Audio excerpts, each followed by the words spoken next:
നിങ്ങളൊക്കെ വണ്ടി ഓടിച്ചു പോകുമ്പോൾ പ്രത്യേകം ശ്രദ്ധിക്കേണ്ട, ഇവിടുത്തെ ഓരോ ഏരിയയിൽ സ്കൂൾ സോൺ ഉണ്ട്. സ്കൂൾ സോൺ ഉണ്ട്. അവിടെ 40 കിലോമീറ്റർ സ്പീഡിലേ പോകാൻ പറ്റത്തുള്ളൂ. പോയി ഇവിടെ എല്ലാം ക്യാമറ വെച്ചിട്ടുണ്ട്. പെട്ടെന്നായിരിക്കും ടൗണിൽ നമ്മൾ ഇങ്ങോട്ട് കയറുമ്പോൾ തന്നെ നമ്മുടെ സ്പീഡ് കുറയും. നമ്മൾ 100 സ്പീഡ് വരുന്നതെങ്കിൽ പെട്ടെന്ന് അത് ഒരു 80 ആവും. പിന്നെ അടുത്ത് ഇത് വരുമ്പോൾ 70 ആവും, പിന്നെ 60, പിന്നെ സ്കൂളിന്റെ സോണിനൊക്കെ അടുത്തെത്തുമ്പോൾ 40 ആവും. നമ്മളത് മെയിൻറ്റെയിൻ ചെയ്ത് പോയില്ലെങ്കിൽ ഇവിടെ എല്ലാ വഴികളും ഇവിടെ ഹിഡൻ ക്യാമറ വെച്ചിട്ടുണ്ട്. കാറിലായിരിക്കും, പക്ഷെ നമ്മുടെ അടുത്ത് ഇവിടെ അവർ ബോർഡും വെക്കും ഇവിടെ ക്യാമറ ഉണ്ടെന്നൊക്കെ. നമ്മൾ ശ്രദ്ധിക്കാതെ വന്നു കഴിഞ്ഞാൽ നമുക്ക് പണി കിട്ടും. ഇവിടെ അടുത്തൊരു റോഡ്, നമ്മളിപ്പോ 60-ലാണ് വന്നത്. 60-ന്ന് വന്നിട്ട് നേരെ 80-ലോട്ട് ഇവിടെ കയറും. ഇനി അങ്ങോട്ട് സ്പീഡ് കയറിക്കൊണ്ട് ടൗണ് വിട്ട് കഴിയുമ്പോൾ നമ്മുടെ സ്പീഡ് അവര് എന്താ പറയുന്നത് ഈ കിലോമീറ്റർ ചേഞ്ച് ആയിക്കൊണ്ടേയിരിക്കും.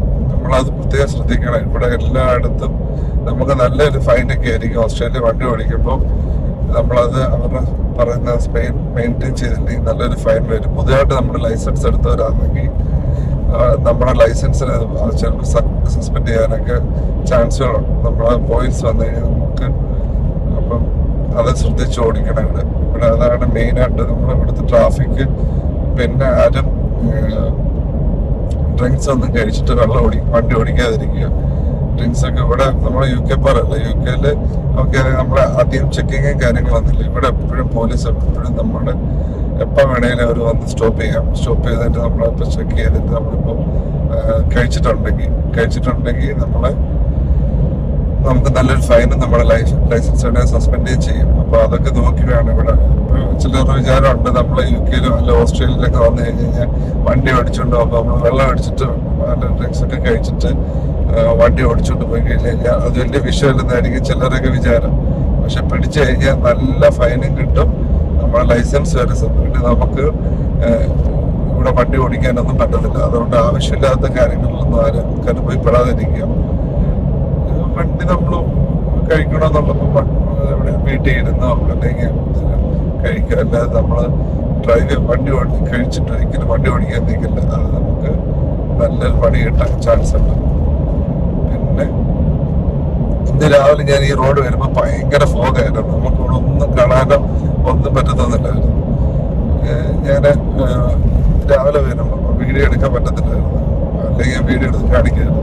നല്ല ഫോഗ് എന്ന് പറഞ്ഞാൽ നമുക്ക് ഒന്ന് വണ്ടിയൊക്കെ ഒരു 30-40 സ്പീഡിലാണ് വെക്കൊണ്ടിരുന്നത്. ആ ഒരു ഇതിൽ നിന്ന് മാറി ഇപ്പൊ നല്ലൊരു ഇതായി. അതൊരു രാവിലെ ഉള്ളു. രാവിലെ ഒരു 8 മണി 9 മണി വരെ ഉള്ളു ഈ ഫോഗിന്റെ കാര്യം. 8 മണി വരെ ഉള്ളു. അത് കഴിഞ്ഞിട്ട് നല്ല ക്ലിയർ ആണ്. ഇപ്പൊ ഈ ടൈമിനേ ഉള്ളു, എപ്പോഴൊന്നും ഇല്ല, വിന്റർ ടൈമിനേ ഉള്ളു. പക്ഷെ എന്തോ എനിക്ക് ഒത്തിരി ഇഷ്ടമാണ് ഇവിടെ വണ്ടി ഓടിക്കാനും കാര്യങ്ങളും. നമ്മൾ സൂക്ഷിച്ച് വണ്ടി ഓടിക്കുക. ബാക്കിയെല്ലാം നമ്മൾ ചെയ്ത് നമ്മുടെ സേഫ്റ്റി ഒക്കെയൊക്കെ വേണം നമ്മളിവിടെ വണ്ടി ഓടിക്കുന്നത്. പിന്നെ ഒത്തിരി ഓവർ സ്പീഡുകളിൽ പോകാതിരിക്കുക. അതൊക്കെ ആണെങ്കിൽ എൻജോയ് ചെയ്ത് ഇവിടെ നമുക്ക് ഡ്രൈവ് ചെയ്ത് പോവാം. പുതിയതായിട്ട് വരുന്നവർക്ക് ലൈസൻസ് എടുക്കാൻ നമുക്ക് നാട്ടിൽ നിന്ന് ഇപ്പോൾ ഡയറക്റ്റ് വരുന്നവരാണെങ്കിൽ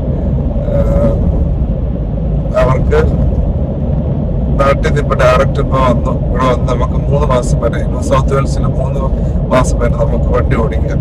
അത് കഴിഞ്ഞിട്ട് നിങ്ങൾ തിയറി ടെസ്റ്റ് പാസ്സാവണം. അതേ തിയറി ടെസ്റ്റ് പാസ്സായി കഴിഞ്ഞ് ഇവിടെ ലൈസൻസ് എടുക്കാൻ നമുക്ക് പ്രൊഫഷണൽ ലൈസൻസ് ആദ്യം PU ഉണ്ട്, P2 ഉണ്ട്. പ്രൊഫഷണൽ ലൈസൻസ് ആദ്യം നമ്മുടെ 12 months വണ്ടി ഓടിച്ചു കഴിഞ്ഞാൽ അടുത്ത് നമുക്ക് P2 കിട്ടും. P2 കിട്ടിക്കഴിഞ്ഞാൽ അത് നമ്മൾ നല്ല രീതിയിലൊക്കെ ഓടിക്കണമെങ്കിൽ നമുക്ക് എന്താണ് നമ്മുടെ ലൈസൻസ്, പ്രോപ്പർ ലൈസൻസ് നമുക്ക് കിട്ടും. ഇവിടെ ഓസ്ട്രേലിയ നിങ്ങൾ UK എന്നാണ് വരുന്നതെങ്കിൽ നിങ്ങൾ നല്ല രീതിയിൽ ലൈസൻസ് എടുത്തിട്ട്, ലൈസൻസ് ഇല്ലാത്തവർ എത്രയും പെട്ടെന്ന് ലൈസൻസ് എടുത്തിട്ട് ഓസ്ട്രേലിയക്ക് വരാം. ഓസ്ട്രേലിയക്ക് വന്നു കഴിഞ്ഞ് കഴിഞ്ഞാൽ ലൈസൻസ് എടുക്കുന്ന ഒത്തിരി ഫോർമാലിറ്റി കാര്യങ്ങളൊക്കെ ഉണ്ട്. അത്ര ഈസിയല്ല വണ്ടി ഇവിടെ ലൈസൻസ് എടുക്കുന്നത്. 3 വർഷം മിനിമം വേണം നമുക്ക്.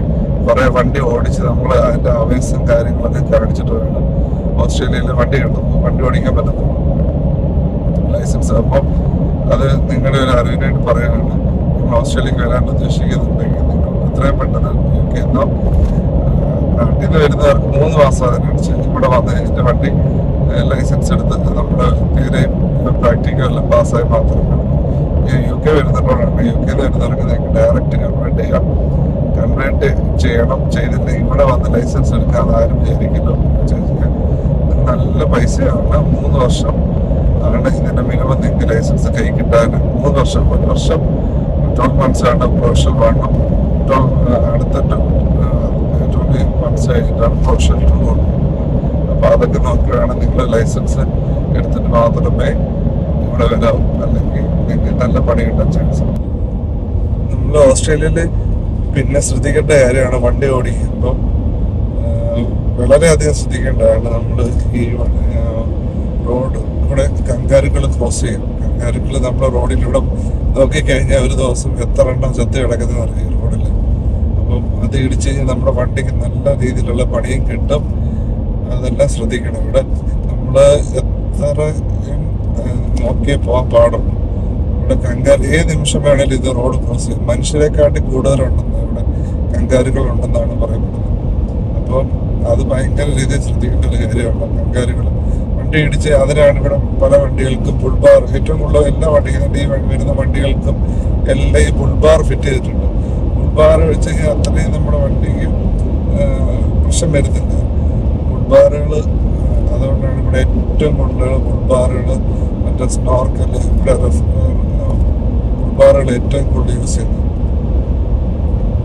അപ്പൊ അത് ഭയങ്കരമായിട്ട് ശ്രദ്ധിക്കേണ്ടത്. അടഭയം വില ഉണ്ടാകുന്നതാണ് വണ്ടിക്ക്. ഇത് ഇഷ്ടംപോലുണ്ട്. നമ്മൾ ഇങ്ങനെയുള്ള റോഡുകളിൽ പോകുമ്പോൾ ഇത് പെട്ടെന്നായിരിക്കും നമ്മുടെ മുമ്പിൽ ക്രോസ് ചെയ്യുന്നത്. അപ്പൊ നമുക്കത് വണ്ടി പെട്ടെന്ന് നിർത്താൻ പറ്റില്ല. ഇടിച്ചത് കത്തുപോകും. അത് ഇടിച്ചാൽ ഇവിടെ വലിയ കേസുകളില്ല.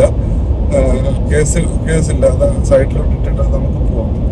പക്ഷെ നമ്മുടെ വണ്ടിക്ക് നല്ല പ്രശ്നം പറ്റും. പലപ്പോഴും നമ്മുടെ വണ്ടിക്ക് നല്ല രീതിയിലുള്ള പണി കിട്ടാൻ ചാൻസ് ഉണ്ട് കങ്കാരുകളെ കൊണ്ട്. എൻ്റെ ഫ്രണ്ട് കഴിഞ്ഞ പ്രാവശ്യം ഇതുപോലെ ഈ വഴി പോയതാണ്. അവൻ്റെ വണ്ടിയുടെ ഫ്രണ്ടിലോട്ട് കങ്കാരു എടുത്ത് ചാടി. ആൾക്കാർക്ക് പ്രശ്നമൊന്നുമില്ല. പക്ഷെ വണ്ടിക്ക് നല്ല രീതിയിലുള്ള ഫ്രണ്ട് പണി കിട്ടി. ഇടിച്ചങ്ങ് കയറി. ലൈറ്റും പോയി, എല്ലാം പോയി. നല്ല ഡാമേജ് വന്നു വണ്ടിക്ക്. അതുകൊണ്ട് എല്ലാവരും ശ്രദ്ധിക്കും. മിക്കുള്ള എല്ലാ വണ്ടിക്കും കൊണ്ട് ബുൾബാർ വെച്ചിട്ടുണ്ട്. വലിയ വണ്ടികൾക്ക് ബുൾബാർ വെച്ചാൽ ചേർത്ത് കൊണ്ടു. നല്ല അല്ലെങ്കിൽ നമ്മളത് പോകുമ്പോൾ നല്ല ഇൻഷുറൻസ് ആകും. നമുക്ക് നല്ല രീതിയിലുള്ള പണി കിട്ടാൻ ചാൻസ് ഉണ്ട്. ശ്രദ്ധിക്കുക. പിന്നെ ഏറ്റവും കൂടുതൽ വേറെ അടുത്ത പണി എന്ന് പറഞ്ഞു കഴിഞ്ഞാൽ ഇങ്ങനെയുള്ള വഴികളിൽ പോകുമ്പോൾ തന്നെ ഈ പോകുന്ന വണ്ടികളുണ്ട്. ഇതുപോലെ ട്രെയിനിൻ്റെ കൊണ്ടിരിക്കുന്ന വണ്ടികളായിരിക്കും. അത് വന്നിട്ട് കല്ല് തെറിക്കും. കല്ലടിച്ച് കഴിഞ്ഞാൽ നമ്മുടെ ഗ്ലാസ്സിൽ അത് കല്ല് വന്ന് ഇടിച്ച് പൊട്ടും. ഗ്ലാസ് പൊട്ടും. വിൻഷീൽഡ് പൊട്ടാൻ ചാൻസ് ഉണ്ട്. അപ്പം അത് ശ്രദ്ധിച്ച് വേണം ഇവിടെ വണ്ടി ഓടിക്കുക. എത്ര ശ്രദ്ധിച്ചാലും അത് പറ്റും. എന്നാലും ചിലത് നമ്മളെ ഇൻഷുറൻസ് അത് ക്ലെയിം ചെയ്യാൻ പറ്റത്തില്ല നമുക്ക്. അപ്പം അത് ശ്രദ്ധിക്കുക വണ്ടി ഓടിക്കുന്ന സമയത്തുണ്ട്. പിന്നെ കാണാൻ നമുക്ക് ഇതുപോലെ മലയോട്ടെല്ലാം പശുക്കളാണ്. ഇഷ്ടംപോലെ പശുക്കളായിരിക്കുന്നത്.